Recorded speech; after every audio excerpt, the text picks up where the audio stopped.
Welcome to the weekly Woodcast with Dennis and Michael Woodworth, and we have a special guest in studio today that I've known for quite some time. That's accurate. To say the least, he has made an incredible impact on us in a multitude of ways in our community. Our past mayor of the town of Bridgewater, a past educator in our high school.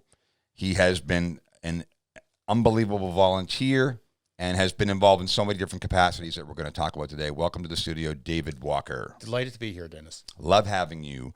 When I actually sat down and thought about who I wanted to talk to in our podcast over the next 12 months, you were on that list because you contributed in so many different ways that people, you think, okay, well, he was the past mayor of the town of Bridgewater and he was a past councilor, but what else has happened in David Walker's story? I wanted to really get into the other parts. I don't want to get into we're going to talk a little politics today, or we're going to talk a little bit about the world and police in a positive way. I don't want to get into the negative part of it. And then also community involvement and what really makes the heartbeat of the community, what really consists of that. So let's talk about, well, you've been a resident of the town of Bridgewater for a long time, but where did David Walker come from? I know, but maybe many don't. Yeah. No, I'm Where's the accent? Very proud Cape Bretonner. Attaboy. I still enjoy getting home and being out on the Myra. I spent a lot of good years in Sydney growing up. I graduated from Sydney Academy.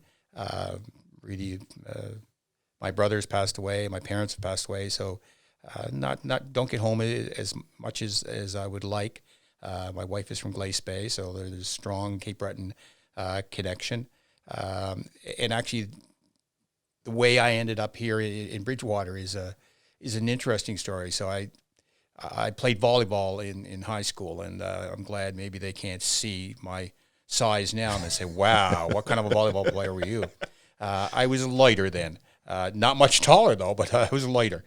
So volleyball I played through high school, and looked at university, looked at Mount Allison, which was actually my first choice, and Acadia, and really looked at Mount A, and they were a powerhouse men's volleyball team back late 60s, early 70s.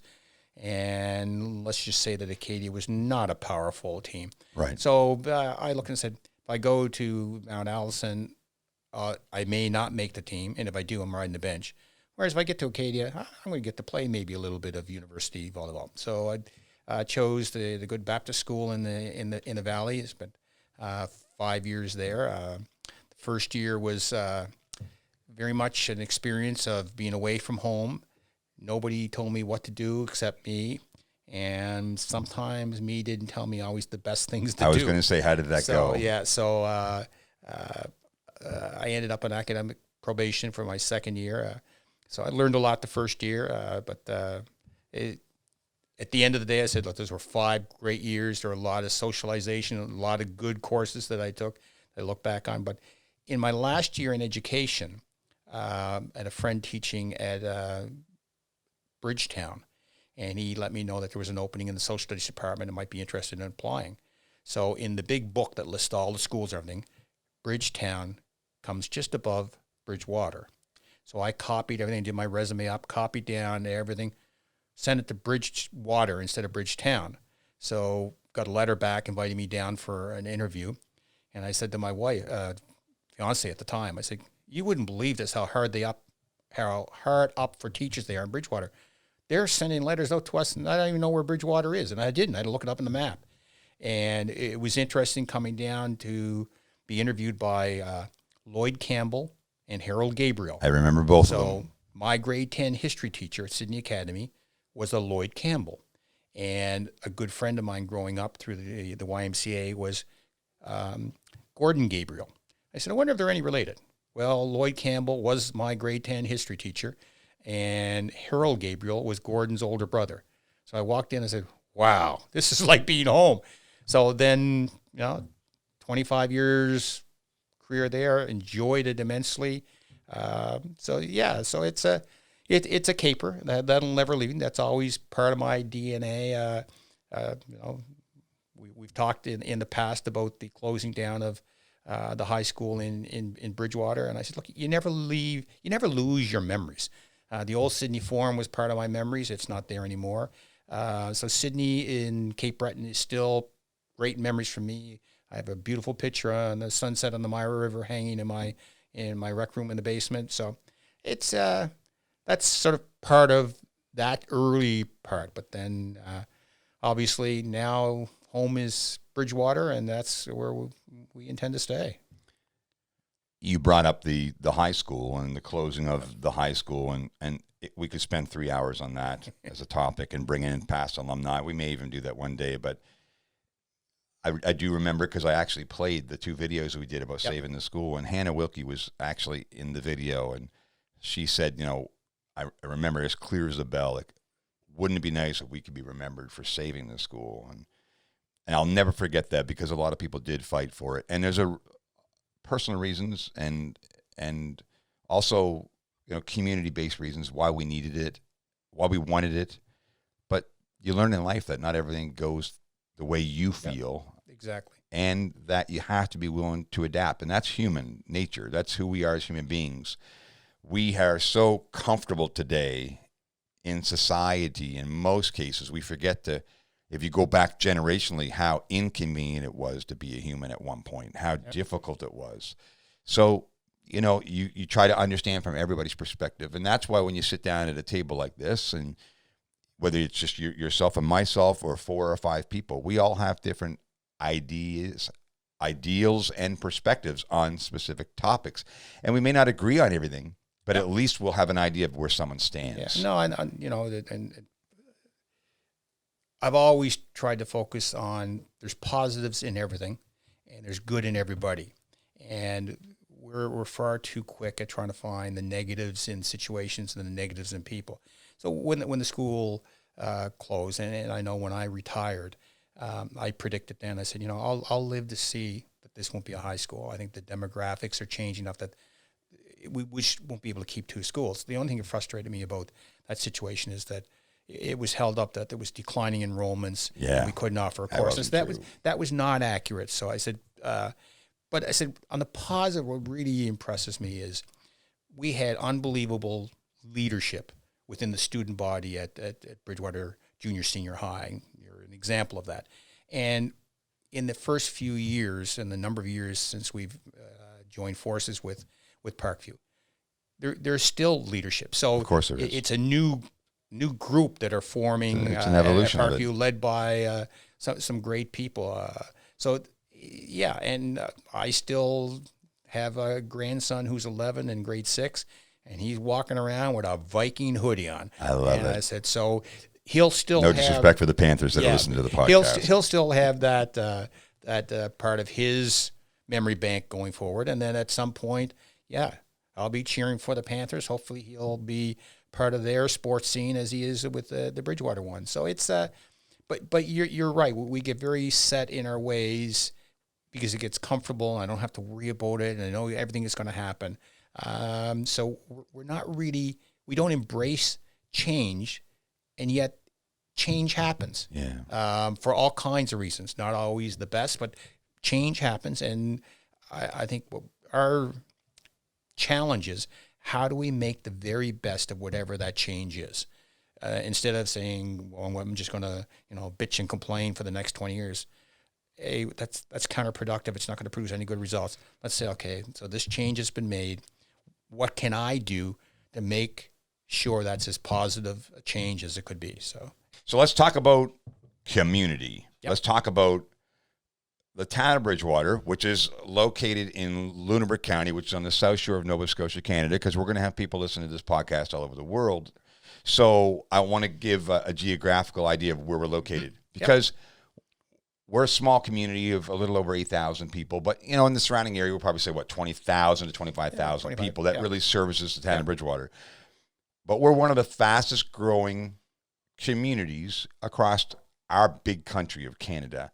And I'm sure a lot of our podcast listeners would want to know, well, why is that the case? What has been done? Now, you've been the mayor of our town of Bridgewater. You've been the deputy mayor. You've been a councilor. You started a councilor in 88?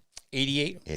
Yeah. And then in 91, learned very quickly that winning and losing can happen very quickly. Boy, so howdy. I lost in 91, reelected in 94, and I was successful until 2016. Great 25 years. When I look back, there are things you look back and say, gee, boy, I'd like to redo that one over, but that's no good. That's either. life. But a lot of really positive things I think happened in the town. You're right about the growth. Every census since I think 2001, we've grown.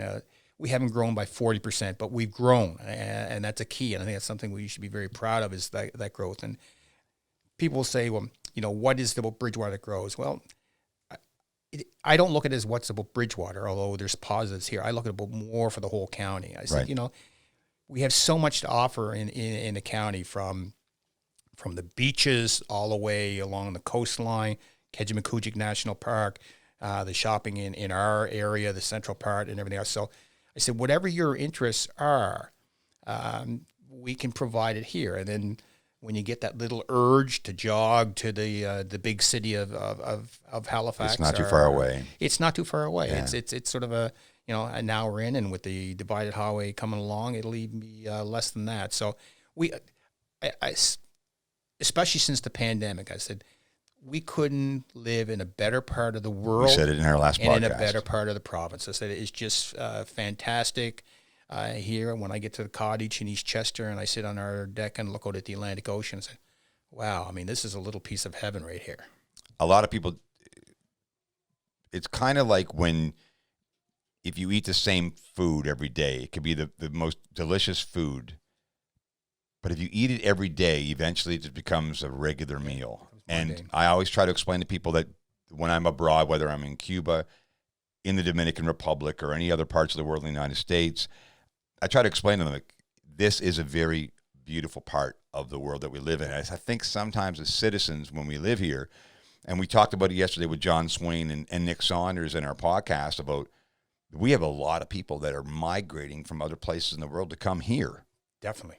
It's unprecedented, especially with the pandemic situation, because it is an unbelievable place to live, retire, and raise your children. Yeah. So it's sometimes you tend to forget how special it really is, and that's why I said to you, I'm really focused on the positives and what we do in the information that we're giving people online. Not to say that we're going to have some controversy along the way, but the bottom line is there's a lot of positive to give people. You look at Bridgewater, especially right now, the trails that we have for people to live a healthier lifestyle, to walk their animals or just walk themselves, or go on a bicycle. Yep. You have our LCLC, which I know that in the beginning, I remember historically, my brother and Mark Simone really led the way in the beginning about that. You have a hospital that really facilitates a lot of our needs. It's not perfect. Nothing can be perfect when you're dealing with a social system that really provides the economic resources through taxation. But the quality of medical care that we have is, and I know because I've been in places where it's not. Yeah. So, and that Dominican Republic is so dramatically different that way. We did talk about Cuba yesterday in regards to their physicians and how incredibly talented they are, but the facilities are challenging sometimes, and we have both here, so that's great. Our facilities in regards to our soccer fields, our baseball fields, just the quality of life. We have a dog park that we put in while you were, as the mayor. So those kind of things are all building a quality of life versus quantity all the time. So I noticed when I told people when I was living in Sydney, I never went to Lewisburg. I never went to the Miners Museum. So I came to Bridgewater to teach, and I took the grade sixes to Cape Breton, and we went to Fort Lewisburg. We went to the Miners Museum, went to the Bell Museum. I'm saying I say part of the problem was I never appreciated what I had within a half an hour of Sydney until I got away and took people back. So I said, I think it's important that we, especially the pandemic now, explore around Lunenburg County. Go for a drive. Take it down. There's every time I go for a drive, I drive by things and say, wow, I never realized that was here, because you take for granted your own area and say, well, I got to go somewhere else. No, there's a lot of beautiful things here, a lot of things to do here too. I've seen a lot of people post on social media going on day trips and going on weekend trips to places because they couldn't go somewhere else. actually seeing something for the first time, just like you did with Lewisburg. We also have people from outside our area that have come from all over the world, even through our marina that comes up the LaHave River now. Exactly. I don't know how many phone calls I took this year because my phone number didn't change on the Facebook page. Actually answering the phone in Cuba for the marina, and they're from people from all over the world. So it's a little piece of the pie in the world that really is quite special. And you've been a big part of helping build that over the years with some of the people that you've worked with on council. And why don't you just tell me some of the people that stand out in your mind historically that really did help along the way? Yeah, well, for me, the beginning was Rick Lord. During one of Rick's re-election campaigns, I worked for Rick. That's when I discovered how a good campaign is run. I'd like to say I duplicated that, but unfortunately I didn't. So I worked the phones with him, and I was a driver. I learned a lot about politics at that time. And Rick encouraged me to get involved in politics. So I ended up becoming a citizen on Parks and Rec. That's how I got my start. And then in '88 decided, I'd like to try council. So when I look back, I think, and more from perspective of mayor, I served as a councillor under some great people. Tom Bird was the mayor. He and I were elected at the same year. Then Ernie Bolivar, then Carol, and Mayor Harry Cook before that.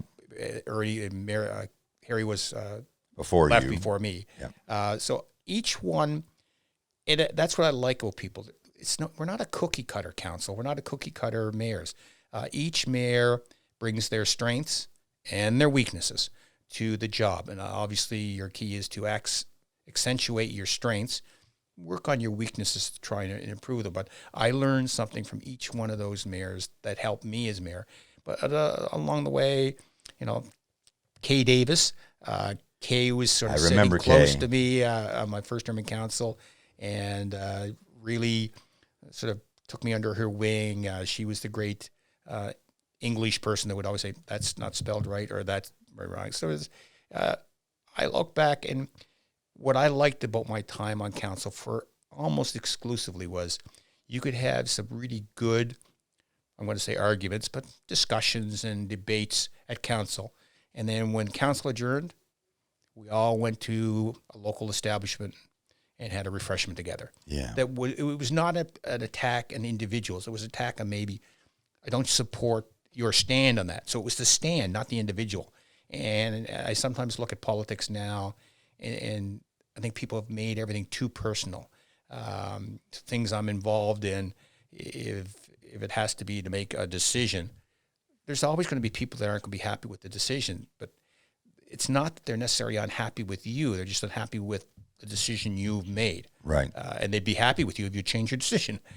So all through it, there's just so many people that I think played a part in when I look back now saying my political career was very rewarding for me. Yeah, I hope it was rewarding for the constituents. And I have simple goals and things I get involved in. If I walk in and you have $1, I'd like to leave and you have at least $1.50. So you've grown. I'd like to leave with you with $1 million, but that's probably unrealistic. So when I joined council in '88, as part of Tom Bird's council, I think from then until when I left as mayor with my council, I think we moved the arrow along, the continuum along, and I think Mayor Mitchell is doing the same thing now. So I think you take advantage, and I know there are people say, "Oh yeah, you did A, B, C." Well, it doesn't quite work that way. A seed is planted under Ernie Bolivar, and the seed doesn't germinate until David Walker. I'm there. I get to cut the ribbon. But no, if it hadn't been for the foresight of somebody way before me. So I agree. I think, I look at the town now compared to '88 when I got elected to council, or even '73 when I moved here. And I mean, things have changed dramatically. There's a lot of growth and a lot of new people to the area. I still play the politician every time I'm golfing, or somebody says, "Oh, where are you from?" They'll say, "Oh, I'm from Alberta," and I'll say, "Well, I have to ask, why Bridgewater? Why Chester Basin? Why Lunenburg County?" And it's interesting to hear from, because I wanted to be by the ocean, and the ocean here is cheaper than the ocean on BC, or I want it to be here Very for much. grandkids, or I just like the way of life here. There's so much beauty and so much everything else. So it's interesting. I can't brag enough that I'm from Lunenburg County and very, very proud of it. When you look globally, how we rank, and we talked about this yesterday in our podcast with John and Nick. We rank very high in the world on quality of life, the way we live here. And then when you break it down to where we are on the south shore of Nova Scotia, that quality of life I think everyone's quality of life starts with their family. So let's talk about your family, because you have a great family. You always have. I admire your spouse. I admire your children. You've always been a staple in our community as a family. So talk about your family. Yeah, well, it's interesting. I have two kids, Megan and David Jr., and it's funny, the junior only came in not that long ago. It was just David, and he used to always say, "Why would you call me David? That's my name." And he's now living in California. Is married and has our granddaughter. And he developed, obviously, a successful career in hockey at the ECHL level, the Central Hockey League, and played 1 year in Germany. So met a lot of people through that. And that translated. He now is in the Junior Ducks program, which is under the umbrella of the Anaheim Ducks corporate structure. Works out of their new facility at Great Park Ice. Not struggling, I guess frustrated now because of COVID and how that's changed, because you can't do this, you can't do that, and whatnot. So he does a lot of traveling with his U15 team that he coaches, and he's the head coach and director of hockey operations for Edison High School. So, I mean, he loves California. He came home one Christmas and said, "I'll never come home at Christmas time again." It was freezing here. They froze the whole time. So I know how he feels. He's developed his life there. Megan, the oldest child, is teaching in Bridgewater Elementary, sort of took over from her mother. So sort of a walker took over from a walker, and has developed her career here very successfully. And she has two boys, Walker, which I remember somebody saying, "You called your grandson Walker?" I said, "He's not my son. It's a Comstock. It's a Comstock." So I said, "It's Walker Taylor Hughes Comstock, the four maiden names." And I said, I love it. Yeah, his dad, Luke, came up with that idea. I said, "Fantastic idea." So Walker is the jock in the two boys there, and Max is the artistic, the music. He's in gymnastics and soccer, but he's not the sport fanatic that Walker is. Walker's a soccer and hockey guy, just eats it all up.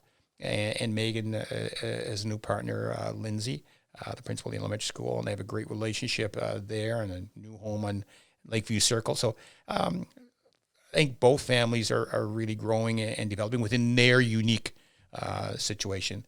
But yeah, I'd say the glue that holds Megan and David Jr. and me together is, without a doubt, without Linda. She's a very talented lady, taught for her career of 30 years, very compassionate and very caring. And she's very well respected, very in the community tolerant. as well. Yeah, she is. Have me for 46 years. So every now and then I'll look back and say, and it was funny because a good friend of mine, we were at the Cornwallis Inn in Kentville, ending our year at Acadia, and I really didn't know Linda at all. And we were sitting around the table, everybody having a drink, and I had to use the washroom, got up to use the washroom. When I came back, there was only one seat available, and it was sitting next to Linda. That's how I met her. Wow. And it was a good friend of mine had juggled the seats, so there was only one place for me to sit when I came back. So I love it. So there's always little stories sort of along the way. But yeah, I think family is sort of very, very, very important. And her family, she has a sister who lives with us and another sister and family in Halifax. So, and they have a cottage where we have a cottage. So there's a lot of family stuff there. Just difficult that the only connection now with David Jr. and his wife Lindsay and our granddaughter Audrey is by Skype. Distance is difficult. Yeah. Now, It is. Skype is a lot better than a phone call. Boy, it is. But it is now. It's still not distance. like there. So we usually go down every November, our sort of yearly trip. We load the suitcases up with Christmas presents going south, and then do some shopping down there, and there's Christmas presents coming back. So it's an interesting journey. We spend 7 to 9 days there and enjoy everything that California has. And just like I like going into Halifax, but then I like leaving and coming back to home. So we always say that flying back from California. It was a nice visit. It was great to see our son and his family and see the in-laws, his in-laws. But, it's really nice to get back home to our own bed, to our community and what's here. Talk about being a grandfather. I mean, I've watched you raise your children, and actually I had Candace Ernst in here yesterday talking about the old basketball days when Candace and Corey, 4 and 6 years old, dribbling those little basketballs at the basketball games and shooting hoops at halftime. But talking about because I know with my parents, their perspective being a grandparent is much different than raising us as children. So being a grandfather, how does it feel? Yeah. It's just it's fantastic, and I know I'll do things for Megan and Luke with the grandkids here, and it's more difficult with David Jr. because I can't just say I'll watch the granddaughter too far away. But for the boys here, I try and do as much, and they'll sometimes think, you don't have to do that. We appreciate that. And I said, look, you got to understand, this is very selfish. I said, I'm a realist. Now, as you've mentioned, I got to talk to Glenn Carey because I don't believe the world is flat. However, there are some realities that I do believe in. One is that you don't live forever. That's the truth. So your mortality becomes more and more evident. At the young age of 72, I know that there's far more in the rearview mirror than in front of me. So my view with the grandkids is I want to maximize any time I can get with them now because I know it'll come to an end at some point.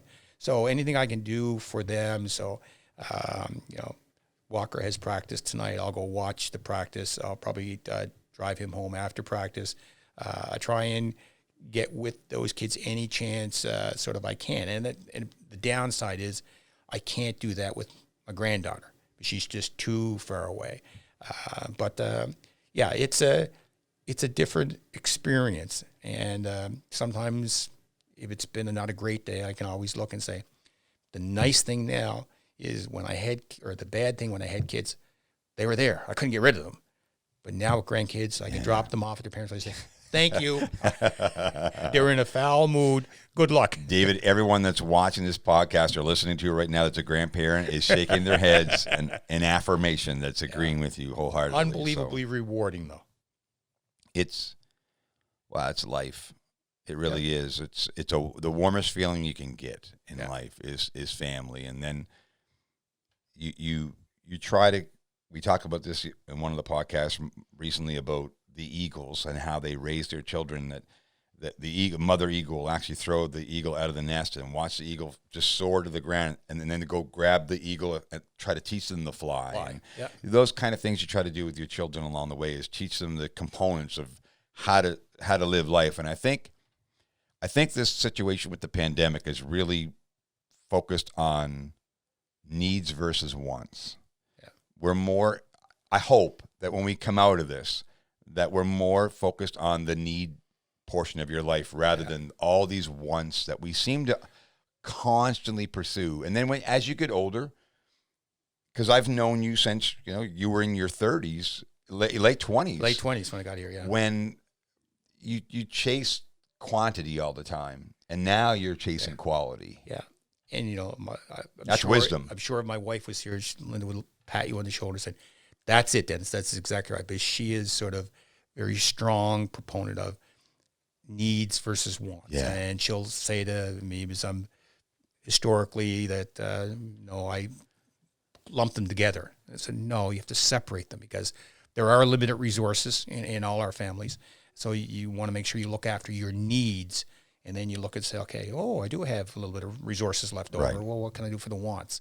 And you're right. And I think as a community, as a country, you got to look after the needs before you get to the wants. And there's probably sometimes that we make the mistake of looking after the wants, and all of a sudden the needs suffer.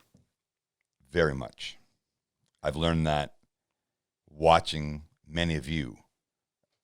I've studied a lot of people and how they conduct their daily business, not their vocation, just how they act as people.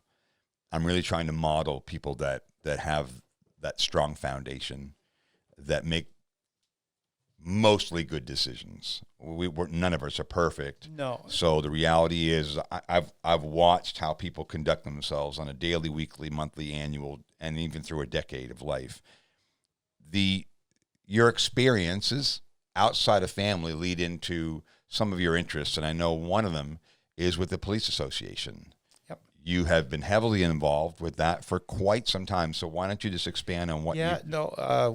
When I was first elected, Tom Bird appointed me as the police board in Bridgewater, as per the Police Act of Nova Scotia. We have a 7-member board, 3 councillors selected by council, 3 citizens appointed by council, and 1 representative from the Department of Justice appointed by, obviously, the province. So in 88, Tom Bird appointed me to the police board, and I had the pleasure of serving on the police board for a lot of years as a councillor. There's also a provincial association, and I had the privilege of serving on that, and rose to be the president there. And then there's a national organization, the Canadian Association of Police Governance, and I had the privilege of serving on their national board for 6 years. So then sort of when I became mayor, I took myself, or I said, no, I'm not going to put myself on the police board. I'll step away. I said, if nothing else, be interested to see it from a different perspective. And that was a valuable lesson. Sometimes when you get in among the weeds, you really don't see the weeds. And when you step back, say, whoa. So then there was some changes in the local board. Pat Capello was moving. He was the chair. He was moving to Winnipeg. Paul Machampoux was leaving. And Rick Carey, was the provincial government appointee, and he had resigned and moved. So they had a number of openings. So I actually applied for the provincial government rep one. Didn't get it. Darren Lipset got it, doing a great job representing the citizens of Bridgewater very well. So I applied for one of the citizen vacancies and was successful, and was elected chair. So currently I'm the chair of the Bridgewater Board of Police Commissioners. I'm currently their rep on our provincial board, and currently serve as the president of the provincial board. And at the national level, I've sort of stepped away from anything on that. I chair the nominating committee for them, and I sit on the conference committee just because I love the work in the conference committee. So it's unbelievably rewarding there, but it's also very, very challenging. There are legal responsibilities you have as a town that you have to provide. There's technology challenges that you want, and then certainly there's, we're very much influenced by American television, American stuff. So we think that that's how everything works, that within a 30-minute, since they can solve all the forensic stuff in a 30-minute television thing, why does it take you guys 12 months? So there are issues, but what I'm really pleased with is that I am comfortable walking around Bridge. I think the public safety aspect feel safe, is that you feel safe here. And in an urban setting, and my strong belief is in an urban setting, whether it's a small urban setting like Bridgewater or a large one like HRM, having the beat cop that's walking downtown saying hi to people and whatnot, that's still an important part. You're in cars and everything, but we really push hard that, I agree. Not in a snowstorm, but when the weather permits, get out and walk around town. Knock on the door, walk into a business, say how things going. So I think that's important here. I think what really hit home for us at the police board level, and I think from the town level, was during the recent manhunt, how many businesses and individuals just stepped up and said, what can we do? Can we drop off water? Can we bring pizza in? Can we do this? So supportive of our members and the work they do. And that was a very challenging time for everyone. And the other thing is, as chair, we get monthly reports from the chief about, training opportunities that have been taken by our members.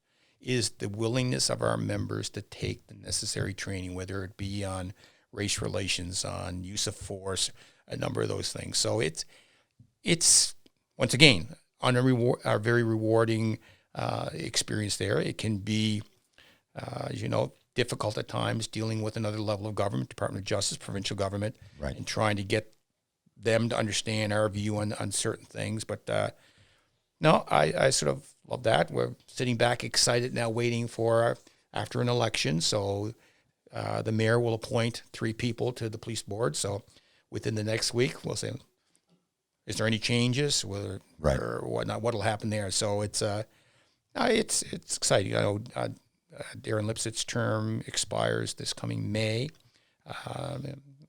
Personally, I would hope the government would give him an opportunity to continue. I think there's always a learning curve, something like that, and he has really contributed it well to us. So Darren's been somebody that's been proactive for a long time. I mean, been a staple. His family's been a staple in our community for a long time. And you're right. Sometimes when you start a journey, you learn so much in the beginning. Yeah. And then you can apply what you learn later. And that's what we, I think, value with the police boards in Nova Scotia, municipal ones, is they have a very distinct and important role to play within the delivery of policing services. And it's the governance side. So, people will say, they'll call me and say, this happened on the weekend. Can you get an officer to do that? I said, no, but I can raise that issue with the chief. So the one person who interacts with the chief is the chair. The chair is the spokesman for the board. There's a gray area there, and that the mayor will make comments as well, because he's making those comments from the perspective as mayor of the town, and public safety is important. And David and I have a great relationship. That's an interesting. What people say to me, well, how can you be friends with him? He defeated you. And I said, if you can't accept losing in politics, don't ever run. That's part and parcel. And you talk about people that had an effect. I remember first term on council. I'm at a function, MODL ourselves. I think it was for Lunenburg County, 5 municipal units. And Arthur Young, MODL. Yeah, and I said to Arthur, he said, congratulations, welcome aboard. I said, well, Arthur, you're the veteran here and whatnot. Got any wise advice you can give me? And I remember to this day, he said, David, just remember, when you get that one phone call at 10 o'clock at night from somebody unhappy, it's one phone call. Truth. Not 8,000. And I've never forgotten that is, and then I've always felt that whatever you decide to do as a council, there are going to be people that won't agree. Would agree. Yeah. So you have to sort of accept that. So it's, in the policing is change, and it almost maybe leads me to, there's no need in Lunenburg County for 5 municipal units. That's a model that served us well in the past, but we're a small geographic area. The number of councillors, I think I'm pleased that during the tenure of Mayor Down and myself, we developed a very good working relationship. Were we ready to sign on the dotted line for joining together? No, but we made some movements. I think the Municipal Joint Services Board is a step in the right direction. Right. Let's regionalize services. And if you regionalize all your services, one day you'll wake up and say, wow, why don't we just have one regional government? And I think that still is something I think we need to work on. I don't think we need 5 governments in Lunenburg County, but that's a battle that someone else is going to have to wage, and who knows? But I was delighted and interested in the experience of Windsor, West Hants, and the joining together there. I hate using the word amalgamation because it's got a dirty connotation to it. But I said it's just recognizing that working together, building a stronger team. We build a stronger community. Absolutely. And whatnot. So when you join organizations, you bring different skill sets, different attributes to the team. And if you can do that, you're hopeful that it builds a stronger team. If it builds a stronger team, you get better results. If you get better results, then we're even more attractive to people that live abroad that may want to come live here. And essentially, as leadership in our community, your responsibility as whether you're a councilor, the mayor, deputy mayor, whatever the case may be, is to provide or make decisions that are conducive to creating positive results in our community and its economy. Yeah, what I like about this format, Dennis, is that I can ramble, and it's up to you to figure it all out and put the pieces together. What's great about a podcast is that there is no time limit. or even format. Nick Yorston used to work for CKBW, and we talked about that last night. Is that what's great about a podcast is it can go as long as it has to go. We can upload as long as it takes. So when you invite someone like yourself and who historically has made such a significant contribution, most people that saw your picture, when we did videos years ago when you were running for mayor, you only get a few minutes to make a commercial. Yeah. No one really gets to open up the book. And what's the book of David Walker? Most people, they don't sit down with a publisher and write a novel about their life.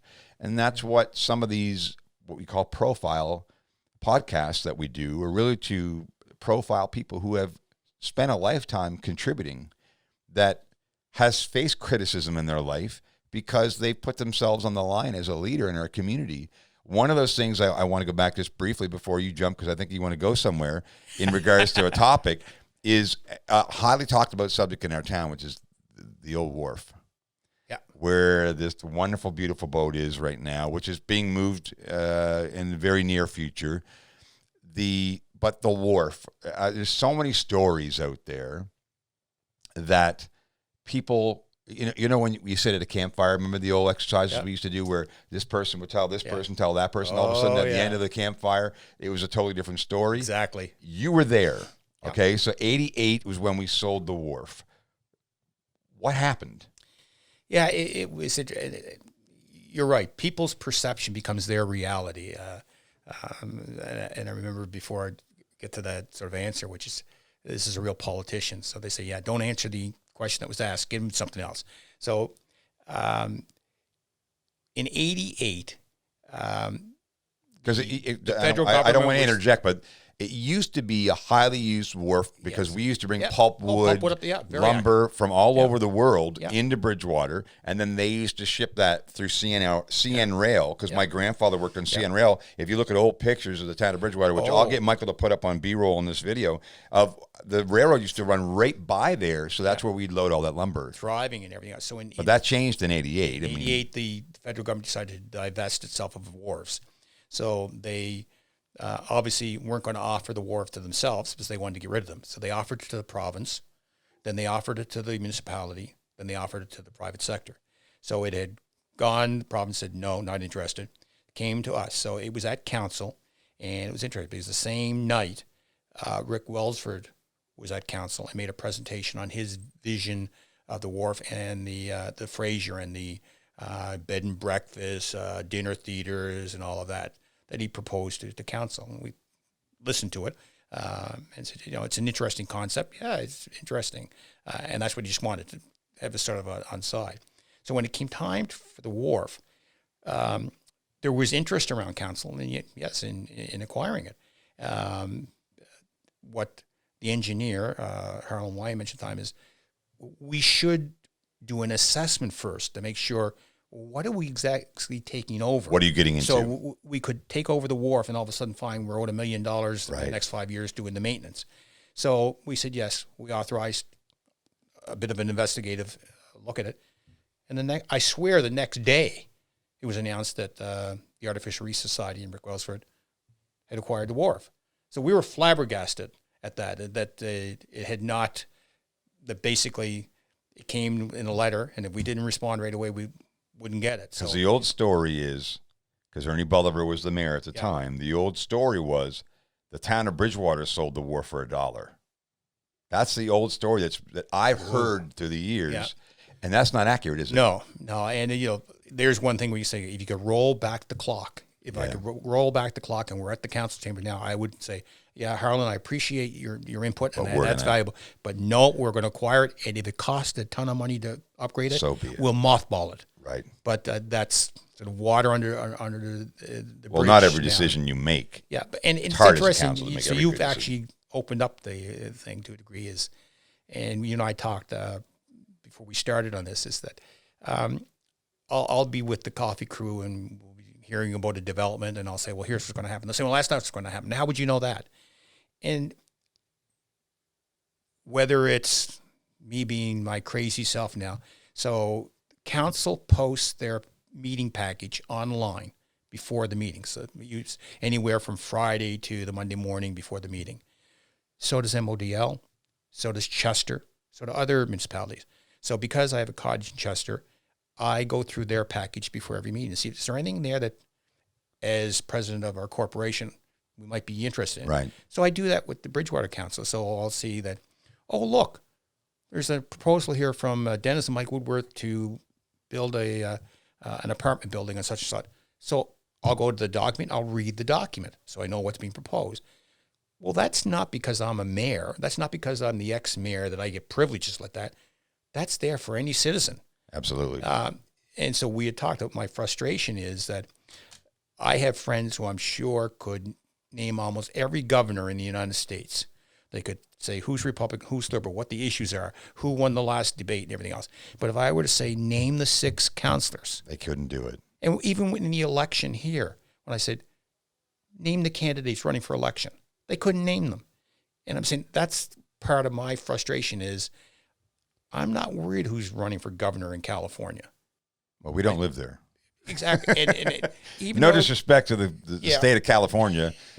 David Well, Jr. lives there, but yeah. we don't live And there. so there might be some here, but I said, I'm more interested in knowing who's running to look after the interest of our community, who's running our province, who are our neighboring councils. Absolutely. And are they people we can work with, or are we going to have, a bit of an argument for the next 4 years type of thing? So that's always been a frustration for me is there is the opportunity for all the residents to know exactly what's happening in their community. They just don't take advantage of it. I talked to Glenda about this subject. We're very busy people in our lives. The way life has changed, we used to work 5 days a week, and then the weekend seemed to be for family and other activities. And then it seemed like the economics of the world decided that Saturday and even Sunday, David, when we started to infiltrate Sunday, where it completely changed the economics and the way we interact in society economically as consumers, where if I went and videotaped, Sobeys or Superstore, Walmart, Canadian Tire, Gow's Home Hardware, whatever the case may be on Sundays, you would see a lot of people utilizing its services. But if we didn't provide it, I think we'd still be able to provide the services in the 5 or 6 other days. Oh yeah. We're not giving families time. We're so busy making a living. Most families have a hard time making a life. And then when you ask people to say, hey, like John Swain said the other day, is get involved, get engaged, get informed. Well, you need time to do that. So many families today are just trying to put food on the table, keep their kids in activities in school or extracurricular activities outside of school. They're just trying to keep the budget balanced, that when you say generationally, a few generations back, we need to make a movement where we get some of that time back again. Yeah, no, And it's not going to be easy. Nope. It's not going to be easy, but I think it's necessary. That's the need versus the want again, because the economy and the economists, the businesses that are out there trying to make 50, 100, 200, 500 billion dollars a year that you hear on the stock market and the Jeff Bezos and the Zuckerbergers of the world, we shouldn't be even thinking about those people. We should be fighting for our time, because time is valuable in society. I keep saying the same thing over and over again in my conversations is, where are we going? Are we headed in the right direction? Are we really going in the direction that the human race, mankind, in this case it's people kind, if you want to call it, but the bottom line is that we need to understand where we're headed, because it may not be in the direction we want to go. Yeah. And it shouldn't be billionaires to tell us where we're going to go. No. And I think the pandemic, to a degree, gave people that pause, whether they wanted it or not. Businesses were shut down, were closed, just couldn't open. And I think people all of a sudden realized that, it is nice to stop and smell the roses. I know one of the things I enjoy about the cottage is sitting on, in the family room or on the deck and just looking at the ocean. And I know part of me would say, well, I'm not accomplishing a lot here. Yes, you are. Yes, I am. Yes, you are. Time is valuable. And we're not burning ourselves out type of thing. And, somebody say, well, did you go to that hockey game? Did you go to see that recital? No, I'm too busy. I haven't got time for that. And you're right. We've got to start making time for family and for important things. And we can, I know I was always guilty of, can't say no. So somebody calls, sometimes can you do need this? to, Can you do it? And that's sort of, my father taught me that. yeah. So I know when I was deeply honored to 2 years ago be selected by council as the representative volunteer, and that was before COVID. So we got the nice ceremony in Halifax at the casino with the premier and the lieutenant governor, and then the ceremony at Bridgewater Junior Senior High School. So they don't have that now. But at that point, I said, part of me said, but now I'm the one saying, but now I got to scale back on my volunteers. How do you get an award or be recognized on a Monday? And I say, oh, by the way, on Tuesday, I'm dropping 5 of those things that you now recognize me for. Yeah, but that's the progression of anyone's life. I mean, you can only contribute for so long. Well, I mean, no, it goes back to your grandchildren. Yeah, you never give up being involved in your community, I hope. But what you look at says, it takes me longer to do things than it did 15 years ago. And, I get tired quicker. So now it becomes, no, you don't stop being involved. You just say, I can't be involved as much. Or you do it in a different way. Yeah. I think we all need to engage, but I really believe, I really thought a lot after John and Nick left the studio about how do we get people involved? And it involves time. Yeah. So if there's time, then that means we need to give people more time. If we give people more time, we need to increase wages because it means they're going to work less hours so that... But they still have the same bills. But they still have the same bills. So we need to look at a wage that's going to be able to handle what is necessary in society. And similar to what Bernie Sanders is talking about in the United States, is that there's so many people today just trying to survive, and they're violently running constantly every day. If we're going to provide a quality of life for the opportunity to raise children, your grandchildren, we need to really kind of reset the barometer. And I really believe it's 5 days versus 7 days. And that's going to be a platform I'm going to talk about over the next couple of years in this podcast to make politicians aware at the provincial and the federal level that we need to scale back. And the people deserve it. Businesses that make record-breaking profits, the Walmarts of the world, they don't need us for those 2 days. Or they don't need us for that 1 day. Let's start with the one day, right? Yeah. And there's a young guy that, he's not as young as he used to be, but there's a young guy in Bridgewater that works, and he's been one of those guys. Sunday shopping has been his message for a long time. It's Tony Lonis. And God love Tony. Right, exactly. He's not the most popular guy in the world sometimes because people want convenience, but everyone deserves a quality of life and given some time so that they can focus on their loved ones.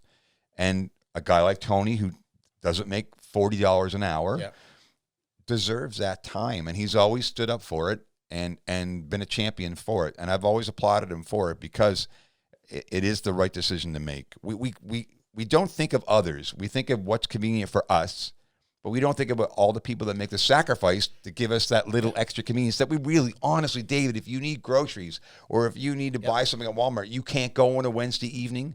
You can't go on a Friday evening. You need Sunday. I mean, really? Yeah. I don't think it's necessary. I think what one of the things COVID did is because we were reluctant to go out and move around, you started to plan more. Yeah, absolutely. You started to look and say, okay, 100%. Instead of every day, twice a day. On a whim, I have to go here. Go up here and get a quart of milk. Then the next day, go up here and get a loaf of bread. Well, why don't we start a list here of what groceries we're going to eat? And we go once a day. And you're right. I think we've become we want how easy it is to just go whenever I want, convenience and everything else. So whether it be any type of business. We just want that convenience. You know, so you're talking about quality versus quantity again, and I agree with you. Sunday, I really didn't think about it until I had a lot of time to think about it.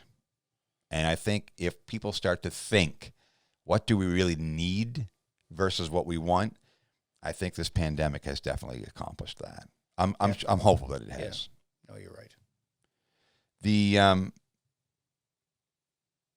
We're going to bring you back in the studio again because it's almost like it's the Star Wars saga of to be continued, the next chapter, because there's so much I think that we're going to get a lot of comments from people online, whether it's on YouTube or Spotify or Facebook. I'm hopeful that people will join me in applauding you for just being the type of individual that's been part of the solution and not part of the problem. And I think it's important too, because don't sort of put me out there as the special person. I think we all have an opportunity. We all have an opportunity to play a part in the growth and development, in this case of our town, Bridgewater, of making life for all of us better here. And I said, I look back and say, I think I played a role. You did. But so did many of the other counselors. And you'll love this one. This is R.A. Dickey.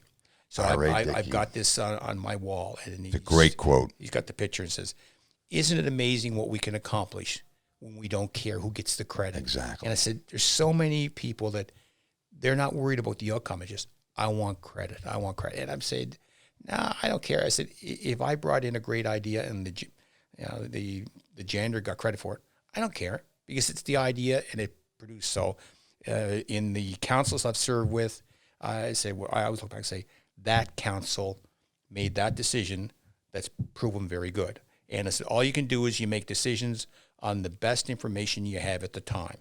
Looking back, you can say, ooh, that wasn't the best information. It's been proven that that's not the right. Well, that's fine.